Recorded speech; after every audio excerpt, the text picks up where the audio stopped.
अपहरण किया जाता है। ये क्राइम ऑफ इंडिया रिकॉर्ड बता रहा है। ऐसे ही लोगों का, दलितों का 7 घर जलाए जाते हैं। आपको पता है किसी धरती पे एक ट्राइबल के मुंह में पेशाब किया जाता है और फिर ट्राइबल की बात नहीं थी। बाबू जगदीश प्रसाद कुशवाहा के ऊपर मुंह में पेशाब किया गया, उनको गोली मार दिया गया। इसी कुशवाहा समाज के लोग मेरी बात सुनने तो सुने, हम कैसे माने गोली क्योंकि हमारा घर है। बाबा साहब का सवाल आज भी रेलेवेंट है। इतना ही नहीं, मैं मोदी साहब से पूछना चाहता हूँ कि जब आप ये बात कहते हैं कि ये देश हमारा है, तो मैं जानना चाहता हूँ, आप ये आंकड़े में लेकर आया हूँ, इसलिए सब में ले रहा हूँ। भूखमरी सूचकांक 107 नंबर है हमारे देश का। ज्यादा भूखमरी कौन होते हैं? हमारे समाज के लोग। मानव विकास सूचकांक में 132 नंबर है। वैश्विक लैंगिक सूचकांक में 135 है। विश्व प्रेस सूचकांक में 161 है। हमारा तो प्रेस ही नहीं है।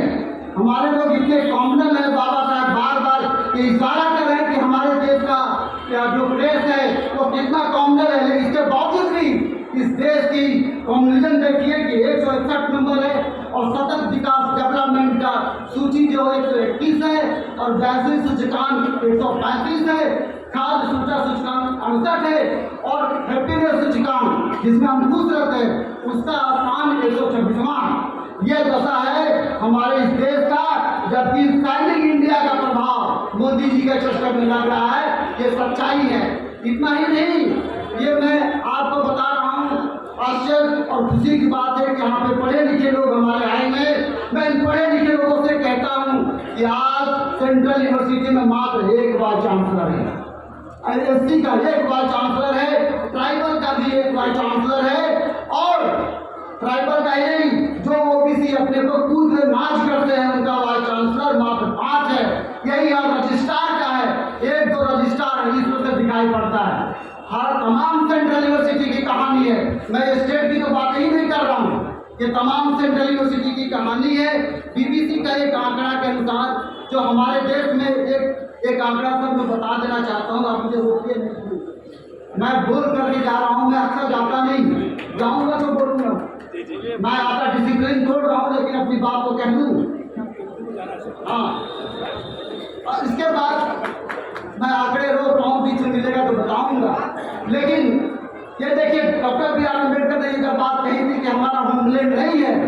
गांधी जी को बड़ा आश्चर्य हुआ था, नेहरू को बहुत आश्चर्य हुआ था, पटेल को बहुत आश्चर्य हुआ था। ऐसा गांधी क्यों करते? अरे हम क्यों नहीं कहेंगे ये बात? आज इस बात की लड़ाई है कि क्लियर कट होनी चाहिए। ये नहीं होना चाहिए कि हम समझौते की बात कर रहे हैं कि हम गांधी की बड़ाई करें, हम डॉक्टर बी आर अम्बेडकर की बड़ाई करें। ये डर की नीति, ये समझौते की नीति को त्यागना होगा।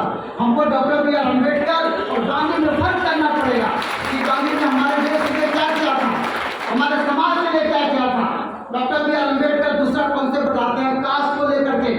इस देश में रविन्द्रनाथ टैगोर, इस देश में महात्मा गांधी, सरदार पटेल जब ये कहते हैं कि कास्ट बनी रहनी चाहिए, कैसे कास्ट बनी रहनी चाहिए? क्रिकेट डिवाइन थ्योरी है, डॉक्टर गांधी जी ने वर्ण व्यवस्था का सपोर्ट किया था, ये सब जानते हैं।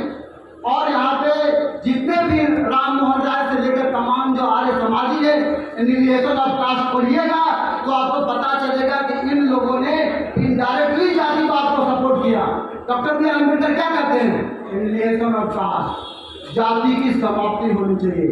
मैं आज पूछना चाहता हूँ इन तमाम लोगों से कि इस देश के लोगों ने क्यों नहीं एनिलिएशन ऑफ कास्ट मंत्रालय बनाया? जाति की समाप्ति का मंत्रालय क्यों नहीं बना? यदि आप आरक्षण बिल पास कर रहे हैं, आप तमाम बिल पास कर रहे हैं, लेकिन आपने जातिवादी समाप्ति करने का कोई आपके पास खाका नहीं है। तो डॉक्टर बी आर अम्बेडकर ने खाका दिया था, रविन्द्रनाथ टैगोर से लेकर तमाम लोगों ने इस तरह की बातें नहीं की। तो जातिवाद समाप्त करने का एक ही एजेंडा था डॉक्टर बी आर अम्बेडकर का, जिसका कि हमारे देश में किसी भी राजनीतिक दल का, मैं मोदी से पूछ रहा हूँ कि यदि आप 33% रिजर्वेशन पास कर रहे हैं तो क्या भारतीय जनता पार्टी में 33% रिजर्वेशन रखे हैं? यार नहीं रखे हैं। मैं कांग्रेस के लोगों से पूछता हूँ कि क्या आपकी पार्टी में 33% रिजर्वेशन रखे हैं? तब जवाब होता है कि नहीं। डॉक्टर बी आर अम्बेडकर ने यह बात गांधी से कही थी कि कांग्रेस की सदस्यता इस बात में होनी चाहिए कि जो जातिवाद नहीं मानेगा तो कांग्रेस का सदस्य होगा, जो जातिवाद मानेगा उसको हटा दिया जाएगा। ऐसा डॉक्टर बी आर अम्बेडकर कहे थे। लेकिन एनिलिएशन ऑफ कास्ट ना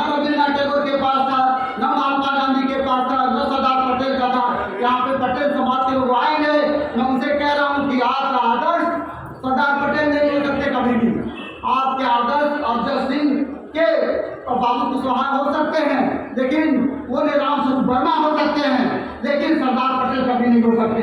लेकिन दुखद बात है कि अरजन सिंह की बात लोग कर रहे हैं। अगला डॉक्टर बी आर अम्बेडकर ने कास्ट की नहीं, आप कास्ट की ही बात नहीं कर रहे हैं, बस जल्दी कंप्लीट हो जाए। डॉक्टर बी आर अम्बेडकर कह रहे हैं कि जो समाजवाद की बात है, डॉक्टर बी आर अम्बेडकर ने समाजवाद की बात की थी। उन्होंने कहा था कि शिक्षा फ्री होनी चाहिए, उन्होंने कहा था हेल्थ फ्री होनी चाहिए। आज शिक्षा फ्री नहीं है सर, रविकांत सर इशारा कर रहे थे कि आज शिक्षा फ्री नहीं है। क्यों नहीं फ्री है? इसलिए फ्री नहीं है कि हम लोगों ने कभी इसको से आंदोलन नहीं किया। देखिए डॉक्टर बी आर अम्बेडकर और बाकी नेताओं में क्या अंतर है। डॉक्टर बी आर अम्बेडकर एक क्रांतिकारी विचारधारा के थे, रिवोल्यूशनरी थे, लिबरेटर थे, मुक्ति का सवाल उठाते थे, क्योंकि भारत के सभी लोग भारत